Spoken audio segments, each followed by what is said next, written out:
जो है उत्तर प्रदेश के जो वहाँ के लोग हैं उनसे थोड़ा सा अलग है। अभी तक उन सपनों से ये बहुत दूर है। तो ये पिछले 22 साल से चल रहा है। ये सिर्फ राष्ट्रीय पार्टियों का उत्तराखंड है। पिछले 20-22 साल से जो सरकारें कभी जल जंगल जमीन की बातें नहीं करती हैं। हम आंदोलन में रोडों में जाते थे, सरकारी कार्यालय बंद करवाना, अपनी बातों को मनवाना, रैलियाँ निकालना, वो अद्भुत था। सबसे अच्छी बात जो इस आंदोलन की रही इस राज्य प्राप्ति के लिए, वो अहिंसात्मक तौर पे, मतलब हिंसा की कोई जगह नहीं थी। बहुत से ऐसा आंदोलन देखा होगा जिसमें हिंसा होती है, घटनाएं होती हैं, हत्याएं होती हैं, कुछ होता है, लेकिन ये ऐसा आंदोलन था जो पूर्णतः गांधीवादी आंदोलन था। पर्यावरण के नाम पे जो किसान जो निर्भर रहता है जंगल के ऊपर, उसको जंगल में नहीं जाने दिया जाता। इस तरह से उसके अधिकारों का हनन किया जाता है।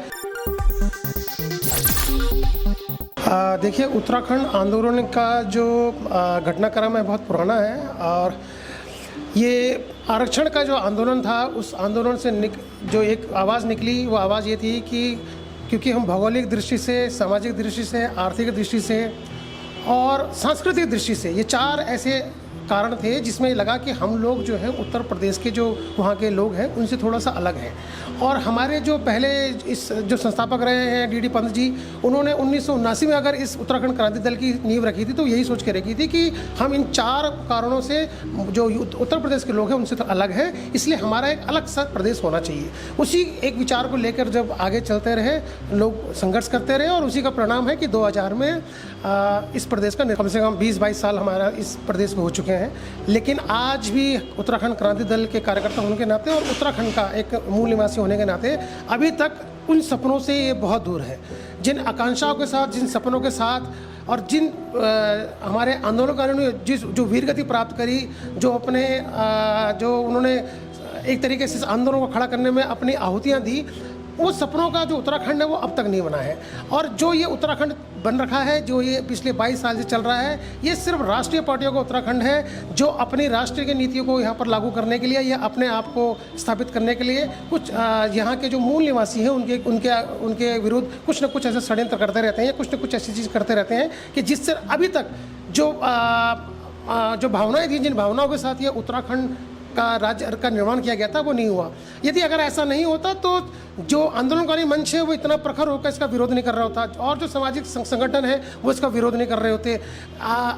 जो कार्यकलाप आपने देखा होगा, जितने घोटाले हुए हैं, जो भर्ती घोटाले हुए हैं, चाहे अंकिता का मर्डर का कांड हो, ये सारी चीज़ें बताती हैं कि चाहे अब ये भू कानून आ रखा हो, भू कानून में जो स्थिति करी है, ये ज़मीनों की जो खरीद फरोख्त की जा रही है, जिस तरीके से भू माफिया सक्रिय हुआ है, शराब माफिया सक्रिय हुआ है, और अब तो शिक्षा माफिया भी सक्रिय हो चुका है, खनन माफिया तो पहले से यहाँ पर था। ये सारी चीज़ें बताती हैं कि जिन सपनों को लेकर इस उत्तराखंड का निर्माण किया गया था, जिन सपनों को लेकर आहुतियाँ दी गई थी, आज ऐसा लगता है कि वो सपने अभी भी अधूरे हैं, अभी भी आकांक्षाएं पूरी नहीं हुई हैं, और देखते हैं कि अब कितना और समय लगेगा उन आकांक्षाओं को पूरा होने में और सपनों को। शायद उत्तराखंड क्रांति दल के अलावा जल जंगल जमीन की बात कोई नहीं करता, और आपको ये जानकर आश्चर्य होगा कि जो सरकारें हैं पिछले 20-22 साल से, जो सरकारें कभी जल जंगल जमीन की बातें नहीं करती हैं। हम कहते हैं कि अगर जल यहाँ का है तो उस जल से सबसे ज़्यादा फायदा उत्तराखंड को होना चाहिए। यदि ज़मीनें यहाँ की हैं तो वो ज़मीनें ऐसी होनी चाहिए कि ज़मीन के खरीद फरोख्त के नाम में यहाँ का जो आम आदमी है उसके पास ऐसा ना हो कि वो भूमिहीन हो जाए। और जब हम उसकी ज़मीन और जंगल की बात करते हैं तो जंगलों में जाने का अधिकार हमें नहीं दिया गया है। आपको पता है कि ग्रीन बेल्ट के नाम पे या पर्यावरण के नाम पे जो किसान जो निर्भर रहता है जंगल के ऊपर, उसको जंगल में नहीं जाने दिया जाता। इस तरह से उसके अधिकारों का हनन किया जाता है, उसके अधिकारों को छीना जाता है। एक आदमी जो एक आम पहाड़ी आदमी है जो अपना पहाड़ में जीवन यापन करता है, उसका सीधा साधा ताल्लुक मिलता है, जो उसका ताल्लुक होता है या उसका जो जुड़ाव होता है वहाँ के जंगल से है, वहाँ की ज़मीन से है,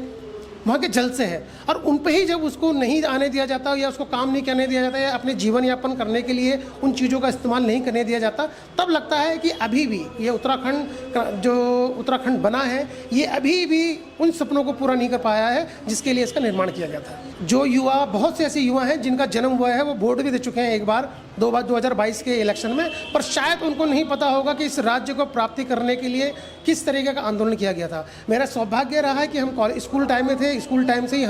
हमारे सामने ये आंदोलन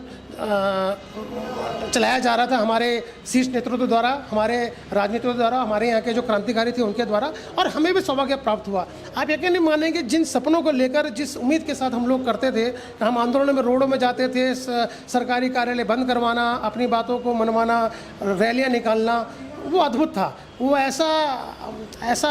दृश्य जो कभी हमें याद करना लगता था, ऐसा लगता है कि शायद हम लोग जीवन में ऐसा कभी देख ना पाए कि आंदोलन होता क्या है। और सबसे अच्छी बात जो इस आंदोलन की रही इस राज्य प्राप्ति के लिए, वो अहिंसात्मक तौर पे, मतलब हिंसा की कोई जगह नहीं थी। इतना बड़ा राज्य